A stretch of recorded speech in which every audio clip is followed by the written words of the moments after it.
ကိုနဲ့ယင်းဒီကိုလည်းတင်ခြင်းနဲ့အချိန်တွေလည်းအများကြီးမပေးခြင်းဘူးပတ်စံလည်းအများကြီးမသုံးခြင်းဘူးဆိုရင်တော့ကိုနဲ့ writing mastery one day online class ကိုတက်ဖို့အတွက်ဥမာကဖိတ်ခေါ်ခြင်းပါတယ်ဒီသင်တန်းလေးမှာကိုတက်တဲ့ copywriting ဆိုတဲ့အကြောင်းအရာတွေရဲ့ရောင်းသူတွေအများကြီးတွေကမှကိုကိုရွေးချယ်လာစေဖို့အတွက်ကိုနဲ့တစ်ပုတ်ရေးတဲ့အခါမှာ main point အနေနဲ့ထည့်သွင်းရမယ်ထည့်သွင်းပြီးရေးရမယ်အကြောင်းအရာတွေရဲ့ value equation အကြောင်းအရာတွေရဲ့ကိုဥမာကအသေးစိတ်ပြောပြပေးသွားမှာဖြစ်ပါတယ်ဒါအပြင် social media ကိုအသုံးပြုပြီးတော့ဈေးကွက်ဖောက်နေတဲ့သူတိုင်းမဖြစ်မနေသိထားတဲ့ digital marketing အကြောင်းအရာကိုလည်းဥမာကအနည်းငယ်လေး sharing လုပ်ပေးသွားမှာဖြစ်ပါတယ်ဘယ်လိုလူတွေတက်တယ်လဲဆိုရင်တော့မိတ်ဆွေရဲ့ page မှာကိုပိုင် content တွေရေးပြီးတော့ customer တွေကိုဆွဲဆောင်ခြင်းနဲ့ပြိုင်ဘက်တွေတဲ့ခြေတလန်းတာခြင်းနဲ့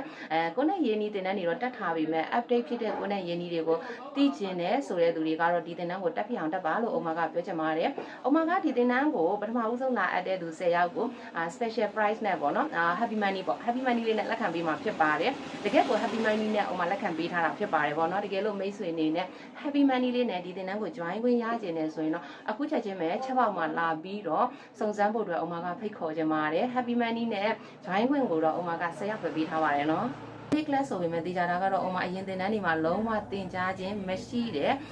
နီးတွေupdate နီးတွေကိုသင်ပေးမှာဖြစ်ပါတယ်